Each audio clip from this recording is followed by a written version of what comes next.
بسم اللہ الرحمن الرحیم۔ اللہ کے نام سے شروع جو نہایت مہربان رحم والا۔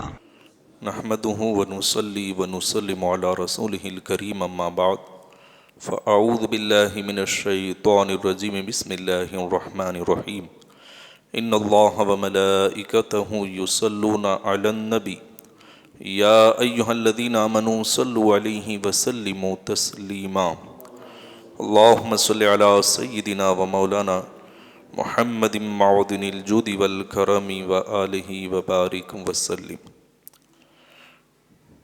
اس سے پہلے آپ نے حضرت آدم علیہ السلام کی توبہ کے کلمات کیا تھے، اس تعلق سے چند روایتیں سماعت فرمائیں۔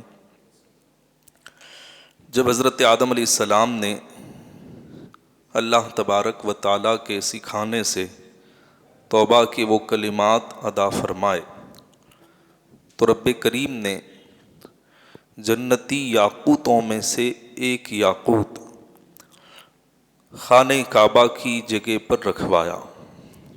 آج جہاں پر خانہ کعبہ کی عمارت بنی ہوئی ہے اس جگہ پر وہ جنتی یاقوت موتی رکھوایا۔ یہ یاقوت اتنا بڑا تھا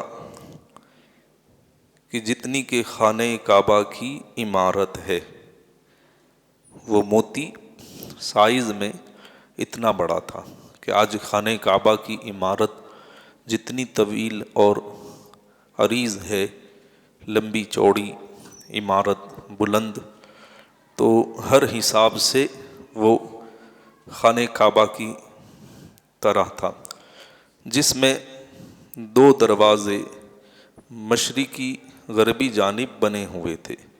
اس موتی کے اندر بھی دو دروازے بنے ہوئے تھے، ایک مشرق کی طرف اور ایک مغرب کی طرف۔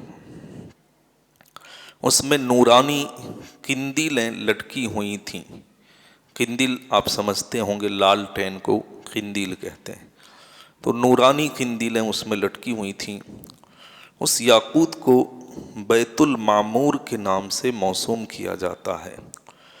پھر حضرت آدم علیہ السلام سے اللہ تبارک و تعالیٰ نے فرمایا کہ اے آدم، یہ میرا حرم ہے، میرے عرش کے محاذات میں جس کا نام کعبہ ہوگا، وہاں جا کر اس کا طواف کیا جائے گا جس طرح کہ میرے فرشتے اس کا طواف کرتے ہیں۔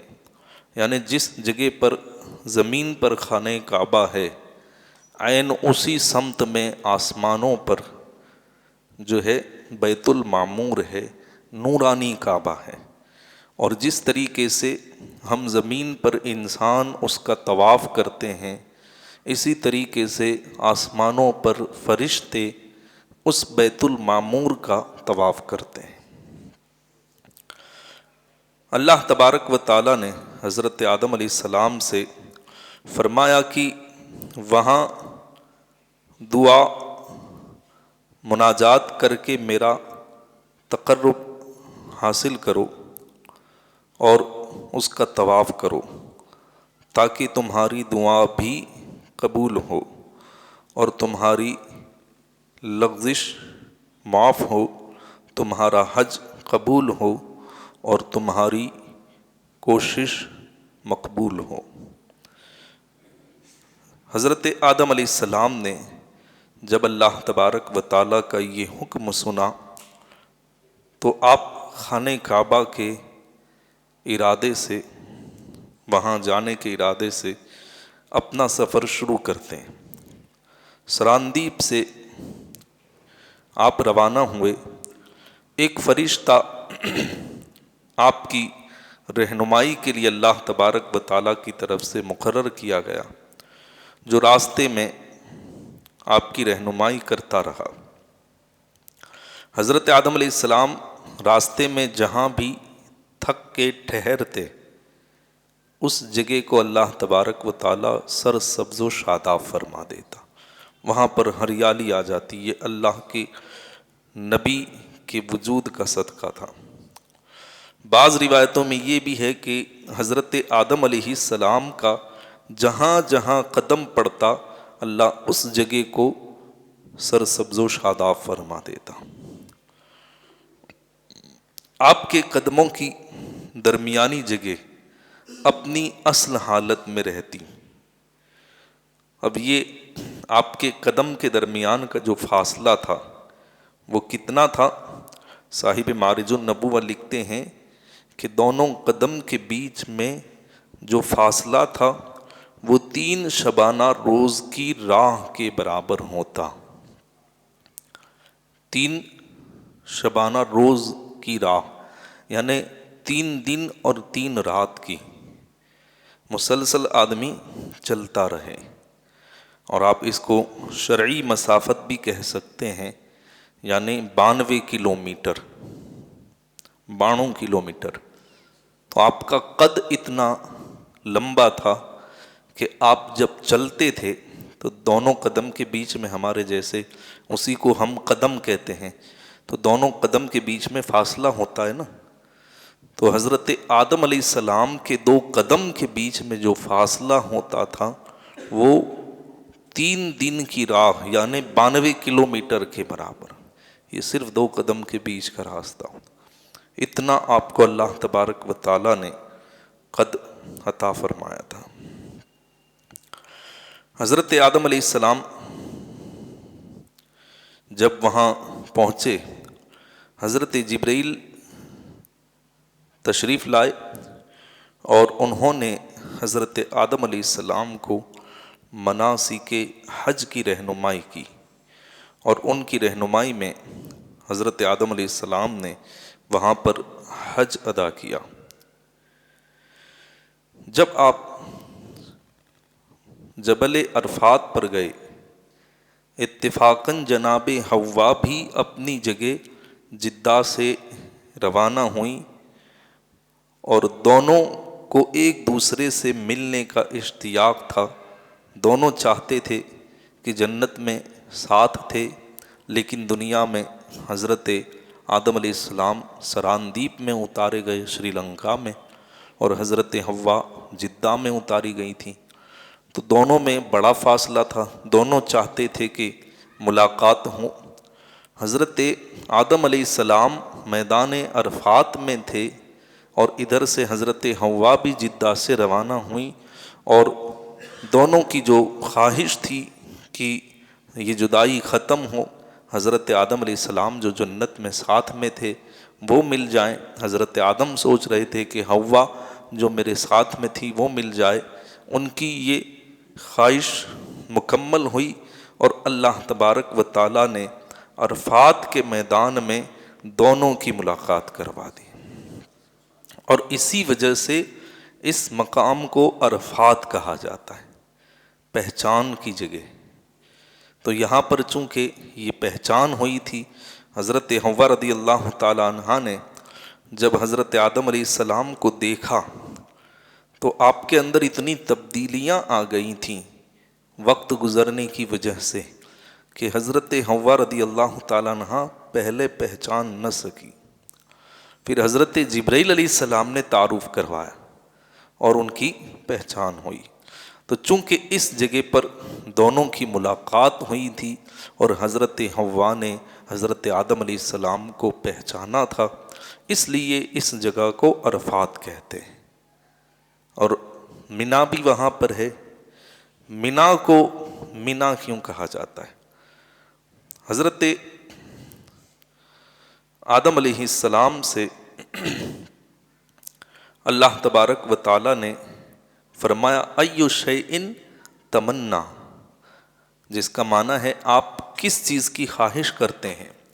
حضرت آدم علیہ السلام نے فرمایا اتمنی المغفرۃ والرحمہ، میں مغفرت اور رحمت کی تمنا کرتا ہوں. تو چونکہ یہاں پر مقام منا جو ہے وہاں پر اللہ تبارک و تعالیٰ نے آپ کو تمنا کرنے کا اختیار دیا، اور حضرت آدم علیہ السلام نے اس جگہ پر تمنا کی، مغفرت کی، رحمت کی، اور اللہ تبارک و تعالیٰ نے آپ کی تمنا کو پورا کیا. اس لیے اس جگہ کو منا یعنی تمنا کہا جاتا ہے۔ منا کا معنی ہوتا ہے تمنا۔ تو یہ وجہ ہے کہ عرفات کو عرفات کہا جاتا ہے اور منا کو۔ حضرت آدم علیہ السلام اور حضرت حوا رضی اللہ تعالیٰ عنہ کی ملاقات کے بعد جب وہ دونوں ایک دوسرے سے ملے، اب چونکہ توبہ بھی قبول ہو چکی تھی اور دونوں کافی عرصے کے بعد ملے بھی تھے، اب انہیں کچھ زمین پر اچھا لگنے لگا، اور ایک دفعہ یہ واقعہ پیش آیا کہ حضرت آدم علیہ السلام اور حضرت حوا رضی اللہ تعالیٰ عنہ ایک صاف شفاف پانی کے چشمے کے پاس بیٹھے ہوئے تھے، اور اس چشمے کی روانی کے ساتھ جناب جبرائیل امین ملائکہ کے ساتھ یہاں پر تشریف لائے، اور حضرت جبرائیل علیہ السلام کے ساتھ میں جنتی میوے تھے، جنتی پھل ساتھ میں لائے تھے جنتی طباق کے اندر، وہ انہوں نے پیش کیا اور کہا کہ یہ جنتی پھل کھائیں اور اس چشمے سے پانی پئیں۔ حضرت آدم علیہ السلام اور حضرت حوا رضی اللہ تعالی عنہا نے جنتی میووں کو کھایا اور اس چشمے کا پانی پیا۔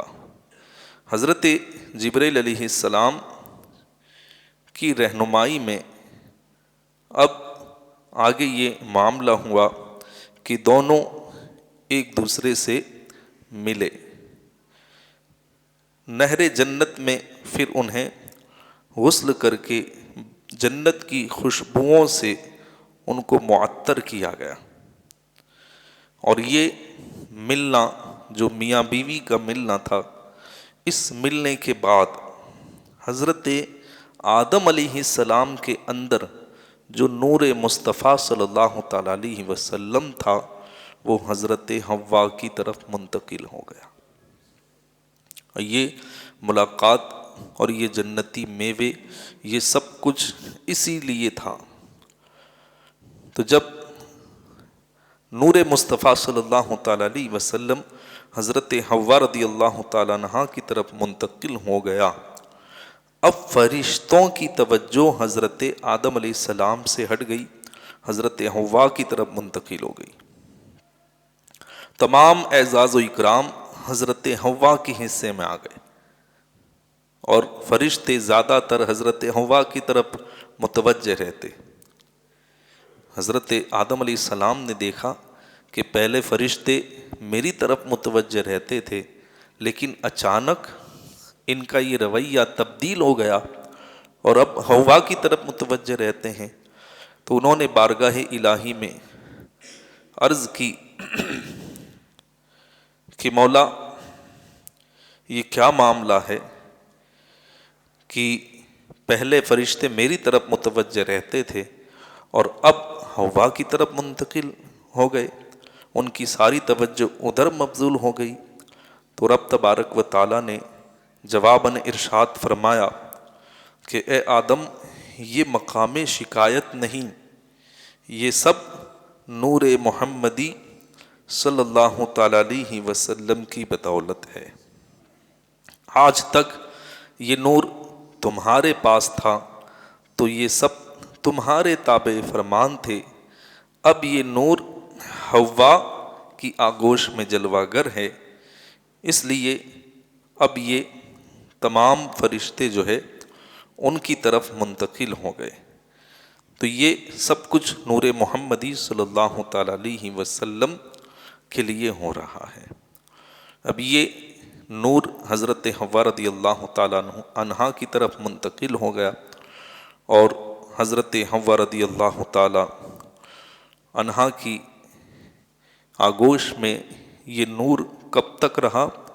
حضرت شیش علیہ السلام کی پیدائش سے پہلے تک۔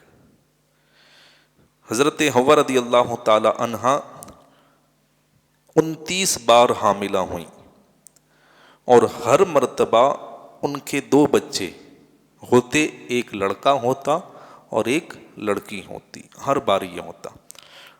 اور اس وقت شریعت یہ تھی کہ جو ایک ساتھ ہوتے تھے وہ دونوں آپس میں بھائی بہن ہوتے، اور پھر دوسرے حمل میں جو لڑکا اور لڑکی ہوتے وہ آپس میں بھائی بہن ہوتے، لیکن اب وہ جو پہلے ہو چکے تھے وہ اور یہ دونوں بھائی بہن نہیں، بلکہ وہ حکم یہ تھا کہ جو پہلے حمل میں لڑکا تھا وہ دوسرے حمل کی لڑکی سے شادی کرے، اور جو دوسرے حمل کا لڑکا ہے وہ پہلے حمل کی لڑکی سے شادی کرے۔ اس طریقے سے شادی کا معاملہ ہوا۔ اگر یہ چیز نہ ہوتی تو حضرت آدم علیہ السلام کی جتنی بھی اولاد ہوتی سب آپس میں بھائی بہن ہی ہوتے، تو شادی کس سے کرتے؟ اس لیے اللہ تبارک و تعالیٰ نے یہ قانون بنایا۔ تو اللہ تبارک و تعالیٰ کا یہ قانون ہے، اور اللہ تبارک و تعالیٰ کی مشیتیں ہیں۔ تو 29 بار حضرت حوا رضی اللہ تعالیٰ عنہ حاملہ ہوئی، اور ہر بار یہی ہوتا، لڑکا اور لڑکی دونوں جڑوا پیدا ہوتے۔ لیکن حضرت شیس علیہ السلام جن کی طرف نور محمدی صلی اللہ تعالیٰ علیہ وسلم منتقل ہونا تھا، جب وہ پیدا ہوئے تو اس حمل میں وہ اکیلے پیدا ہوئے۔ ان کو بھی یہ خصوصیت ملی، کس وجہ سے؟ نور مصطفیٰ صلی اللہ تعالیٰ علیہ وسلم کے صدقے میں، کہ چونکہ ان کی طرف اب منتقل ہوا نور مصطفیٰ صلی اللہ تعالیٰ علیہ وسلم، تو انہیں یہ شان ملی کہ باقی جوڑے کے ساتھ آتے تھے، لیکن آپ اس حمل میں اکیلے تشریف لائے۔ تو یہ خصوصیت بھی نور مصطفیٰ صلی اللہ تعالیٰ علیہ وسلم کے صدقے میں عطا ہوئی۔ آگے نور مصطفیٰ صلی اللہ تعالیٰ علیہ وسلم منتقل ہوتا رہا، اور کیا کیا واقعات پیش آئے انشاءاللہ آئندہ بیان کیے جائیں گے۔ اللہ تبارک و تعالی ہم سب کو نور مصطفیٰ صلی اللہ تعالیٰ علیہ وسلم کا صدقہ عطا فرمائے۔ السلام علیکم ورحمۃ اللہ وبرکاتہ۔